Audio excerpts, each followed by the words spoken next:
The manager's face turned pale. The millionaire had just spoken, sharp, flawless Mandarin, rapid and commanding. No one in the grand hall understood a single word. Silence fell. Pressure mounted, until the maid, who everyone had ignored, lifted her head and answered in perfect Chinese. The millionaire's voice sliced through the air like a blade. His Mandarin flowed with precision, each syllable landing with the weight of wealth and power. Guests shifted uncomfortably, their eyes darting to the hotel manager, who stood frozen, panic etched across his face. He had promised flawless service, promised nothing would go wrong. Yet now, standing before him was a guest who demanded respect in a language he could not understand. Every second of silence stretched longer, like the tightening of a rope.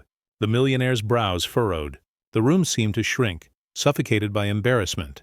The staff looked down, terrified of drawing his attention, and in that stillness, near the back of the room, a maid in a simple black uniform pressed her hand against her apron, steadying her breath. Her name was Ruth. To most, she was invisible. Just another maid moving quietly in the background, polishing silver, arranging flowers, sweeping dust. No one cared to notice, but behind her silence was a story etched deep into her soul, one few had ever asked to hear. Ruth had once walked in a different uniform, green, heavy, worn on battlefields far from this glittering hotel. She had served as a translator in the military, her gift with languages opening doors that strategy alone could not. In the heat of conflict, she had carried words across enemy lines, sometimes risking her life to bridge the gap between peace and chaos. She had held radios heavy with static, whispering phrases that saved soldiers. She had seen faces stained with dust and tears, heard the last cries of comrades whose names still echoed in her memory.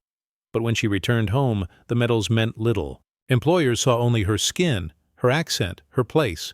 They placed her in kitchens, laundry rooms, hotel corridors, anywhere her brilliance could remain hidden, her history left unspoken, and now in this very hall. As the manager stammered helplessly and the millionaire's impatience grew sharper, Ruth felt the old rhythm of her heartbeat return, the rhythm she had known in moments where silence could mean death.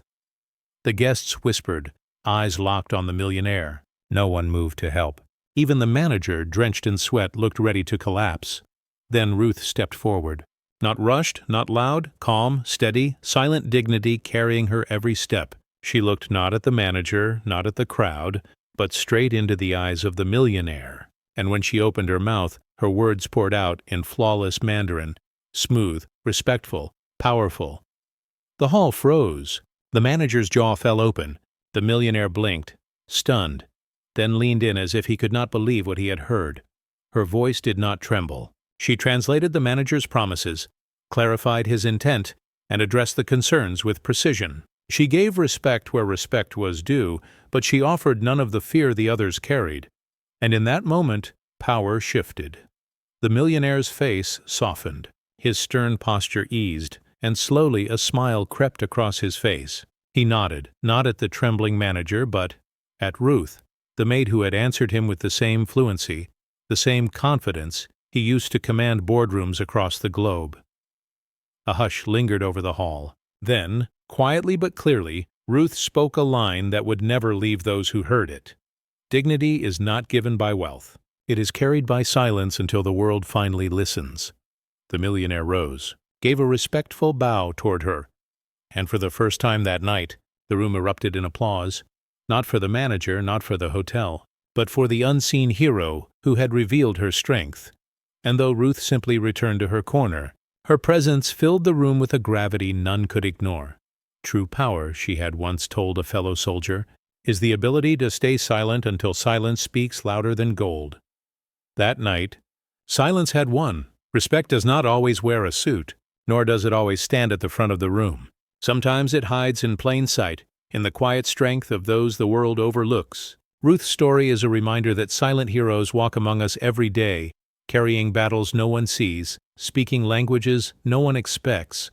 Wherever you're watching from, tell us, what does respect mean to you? Share your thoughts in the comments and subscribe for more stories that honor the strength of silent dignity.